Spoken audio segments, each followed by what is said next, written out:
Hey guys, I'm EDCG. We are watching the EDC Gunners channel. It's been a while since I made a video, so I'm a bit rusty, but I thought I open with some Q&A. So first Q is, how many watches is enough? One more, my friend. Just one more. Just one more. Is Rolex overrated? I hate these questions. That's is overrated? No. If you can buy something, for $1 and sell it for two the next day, it's not overrated. Overheated, yes, but not overrated. Do watches attract women? Well, they usually attract blokes asking, "Oh, is that a PRX?"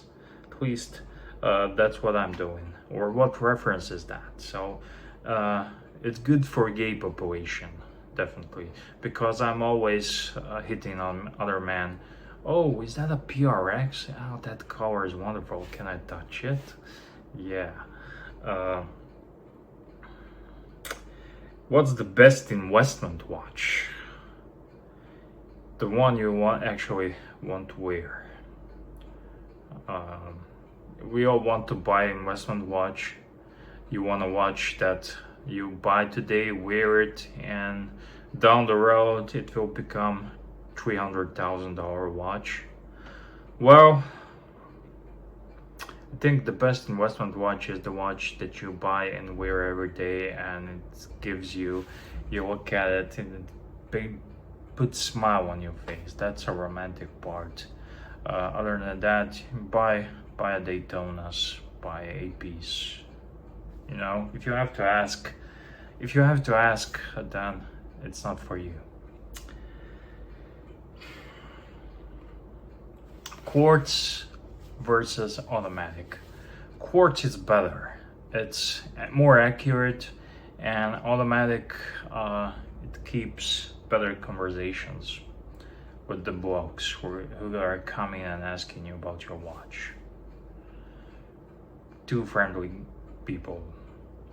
I would like one day some women come and ask, "Oh, is that a new Seiko?"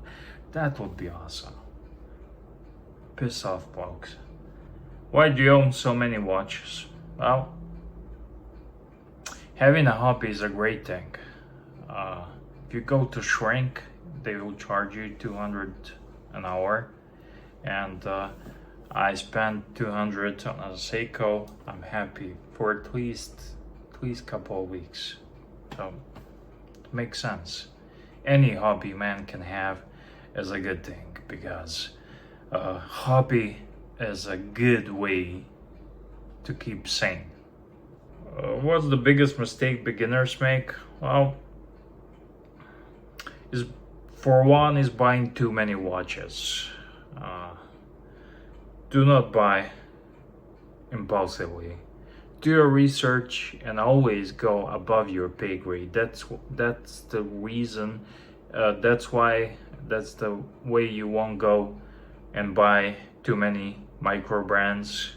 And buy with your wrist instead of your watches. Put it on your wrist before you buy it. Check it out, because it's different on a website than on photos. It's different on a video than on photos and on your wrist.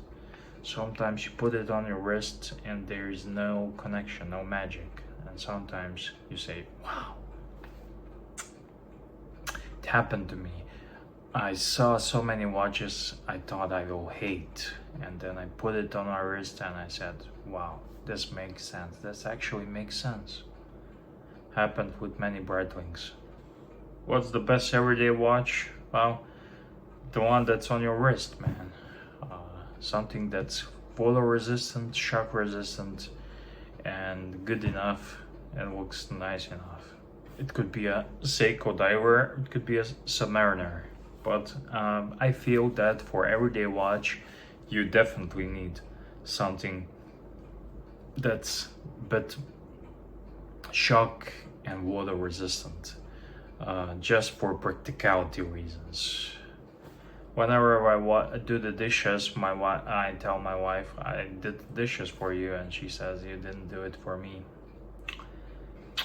I get asked also why mechanical watches.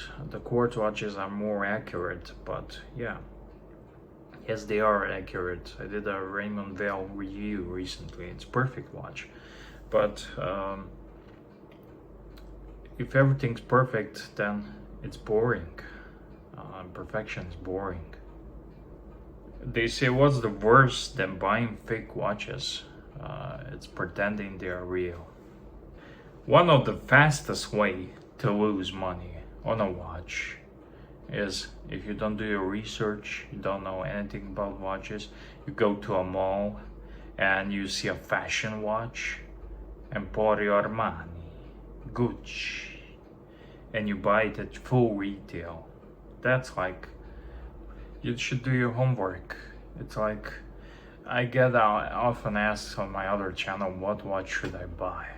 I do a lot of Q&As there, and you buy a watch that speaks to you, the one you will actually wear, not the Instagram or YouTube tells you buy, this is the next hot thing. Yeah, I think that makes a lot of sense. The best watch isn't the most expensive one.